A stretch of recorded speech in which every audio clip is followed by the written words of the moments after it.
Hey everyone, it's Lindsay over here at Event Icons live from IMEX America, and I am so delighted to have joining with me Kiki Fox, who I feel like every day today, you and I just keep either running into each other or hanging out. And friends, if you haven't had time to hang out with the Kiki, you are missing out. So please come to a show and find the pink hair. But one of the best things about Kiki is that she just doesn't sit still. So if you've seen one of her prior episodes, she joined us live, I think, at IMEX IMEX last year, yeah. But she's also had a podcast previously to kind of come in and talk about some of the work she's doing. But today we're going to be talking a little bit about inequality in the workplace. But we can agree it's a fairly large topic. Yeah. And, you know, one of the pieces of your platform, so to speak, that you've really been focused on is this task force against sexual harassment. So can you tell us a little bit about the work that you've been doing and what that coalition looks like? Yeah, absolutely. So last year, with the rise of Me Too, it seemed like a really good time. It's something that AWE, the Association for Women in Events, has always been really passionate about.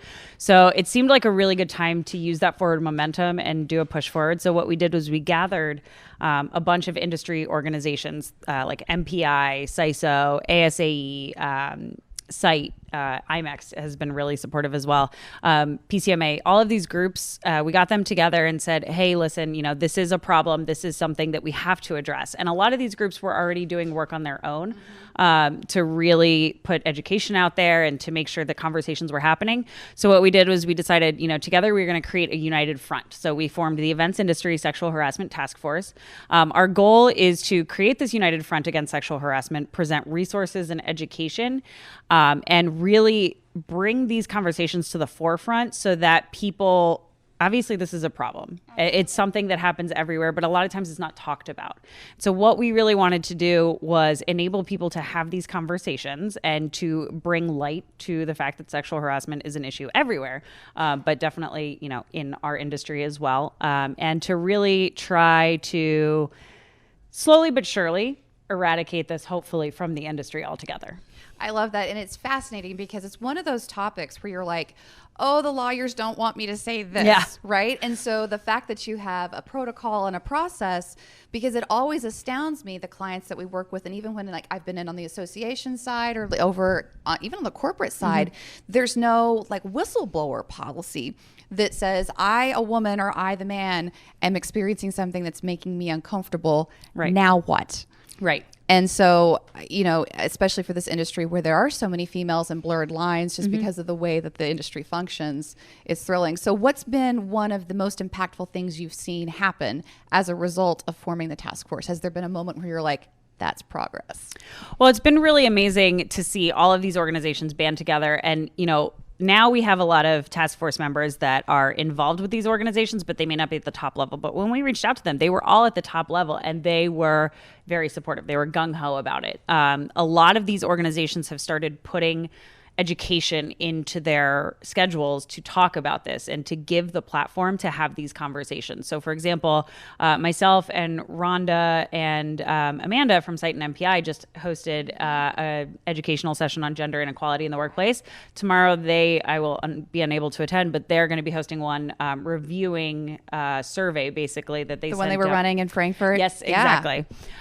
So anyways, so they'll be doing that. And then today at 4:00 at the AWE booth, we're actually having the in-person pledge signing with all of the task force presidents and everything like that, which has been really awesome. So we came up with a pledge. I was going to say, tell us more about the pledge. So we try to do 1 to 2 big initiatives per year because it, like you said, there's a lot of red tape involved and we want to tread very carefully and be really deliberate about what we do and say. Right. So last year we put out a webinar. We'll be putting one out hopefully by the end of this year or next year. But what we did this year is we created a pledge so that individuals can sign on to pledge. You know, as an employee, you can say, you know, I will make sure that I follow proper protocol and I will report this. You know, if something happens to me, I want to be able to go to the correct people and say it. And then as an employer, it's to say that you will support your employees when this happens. You know, if you find a report, you'll actually go through the proper channels to continue to report it. And you'll continue to make it a safe workspace for everybody. So the pledge is available for anybody to sign online at womeninevents.org.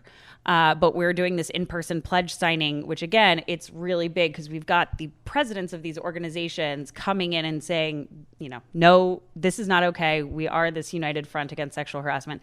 So that's been really wonderful to see. And again, just being able to, all of these groups are saying, hey, I have this wonderful resource. Let's share it among all of these industry organizations. So if you're a member of one, you get access to this information the same as if you were a member of any of the other ones. I like that too, because it really standardizes everything. And, we joke a lot when you're on the supplier side, you literally see the same 45 to 60 people. Like I have from Community Brands, one of the guys from the Expo Logic team, like we're literally at all the shows together, and he's like my work travel husband.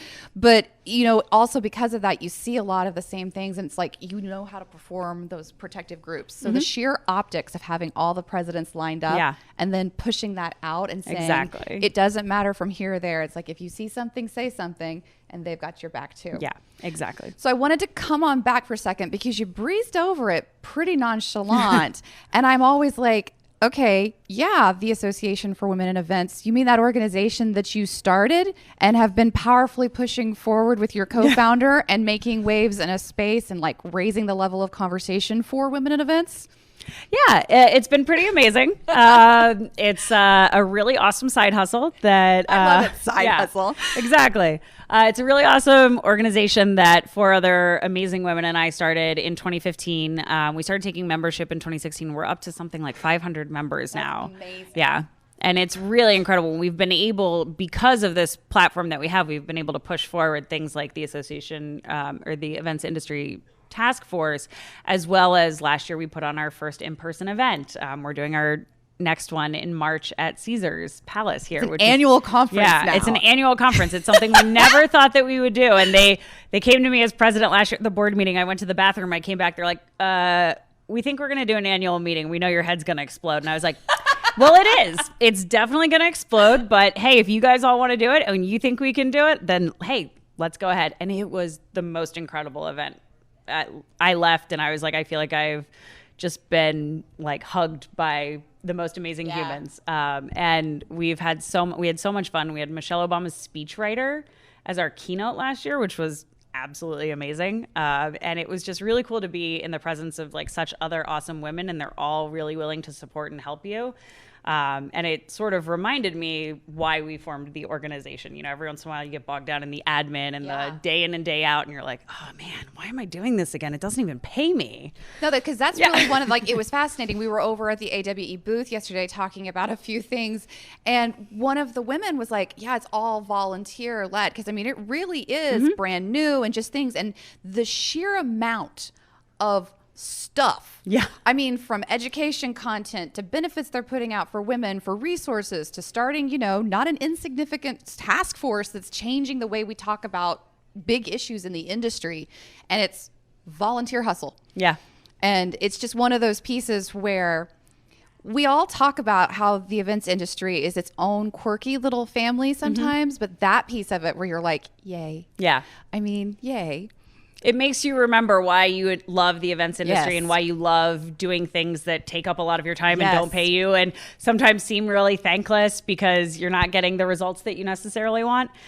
Being able to see that, and just everyone that stops by the booth and it's like, wow, that's incredible. I'm so glad this is something we needed and we've never had before. And that's like really renewing. I love coming out to IMEX. IMEX is so good to us every year. Yeah. And I love coming out here and meeting people who get really excited about it. I love meeting and talking to our members. We just launched virtual happy hours. Right. That was incredible, being able to talk to people all over the US, but also we had a bunch of internationals come on.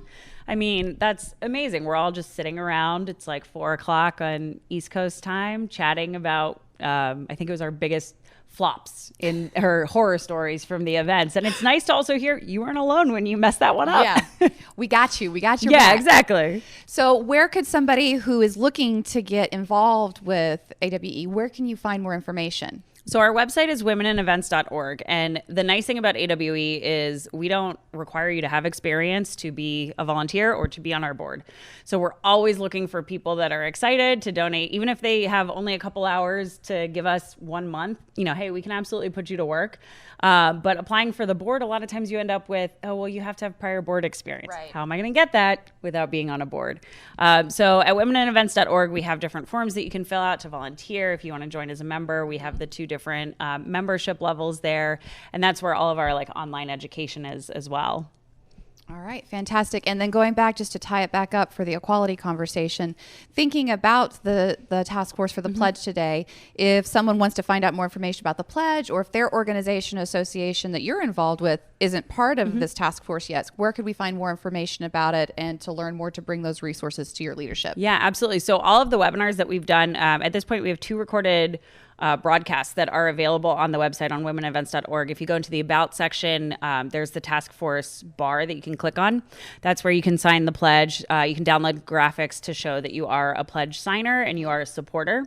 And that's where you'll find the 2 webinars. And again, whenever we post new information or resources that any of these organizations are putting out to their members, it does go in there so that you can access it really easily. We want it to be free information.